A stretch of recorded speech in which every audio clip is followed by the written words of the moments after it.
Good morning. I'm Pastor Steve of the Warwick Christian Fellowship. Glad you're with us. Today's October 2nd, Friday morning. Getting ready for a weekend. I hope you've had a good week. I hope you go to church this Sunday and worship the Lord at a place of worship that teaches the Bible as it is written. And I hope if you're in our area, you can come and visit us at 8:30 Sunday morning, 366 Warwick Neck Avenue. We would love to have you come and worship with us. You can also check us out at our website at www.wcfri.org.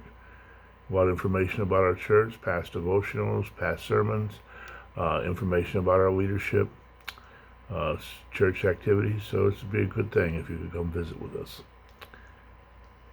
I want to read you one of my favorite Psalms this morning. It's only 6 verses. And I want to kind of break it down a little bit for you. It's a Psalm of David in a time of trouble. It's a prayer for help in a time of trouble. And sometimes if you look around us today, it's not too hard to find the trouble. But David starts out in this psalm. I'm going to get my little cheaters here. David starts out with, "How long, O Lord, will you forget me forever? How long will you hide your face from me? How long shall I take counsel in my soul, having sorrow in my heart all day? How long will my enemy exult over me?" They've often called this the howling psalm because David keeps going, how long, how long, how long. He's feeling very down. He's having a little bit of a pity party. And it's natural when things are going tough. How long, O Lord? How long is this going to last? And why is this happening? And where's the justice in this? And all the questions we ask in times of difficulty. And David's really down. But then David does something interesting because he's really down and he's feeling hopeless.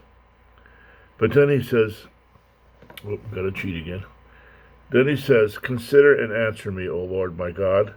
Enlighten my eyes, or I will sleep the sleep of death.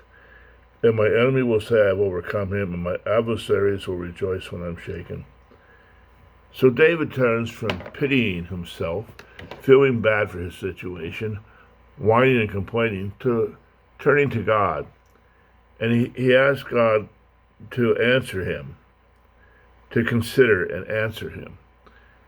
And the reason is, he says, my enemies will say I'll overcome him. And he's worried about his witness, so how people will view him as a believer in God. And our witness in times of trouble is an important thing. There are people that do not believe that are watching us to see how we react, how we respond to situations, and are just waiting to say, hey, where's your God now? I thought your God could do anything. I thought your God, and that's what they're looking for. They're looking to tear it down. And I always say in any situation you could whine or shine, and shining is so much better than whining.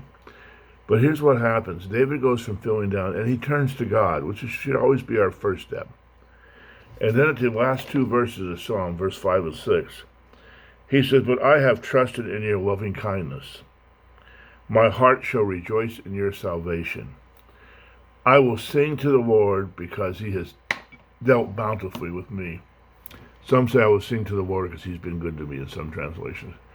David goes in 6 verses from feeling down and out to feeling a need to turn to God.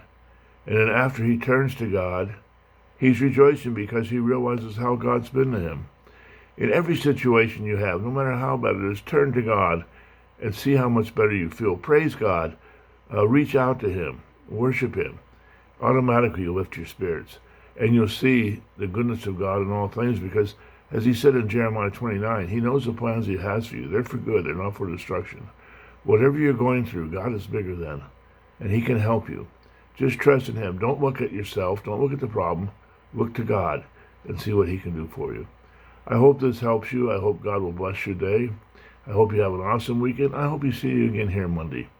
God bless you. Have a good weekend. Bye-bye.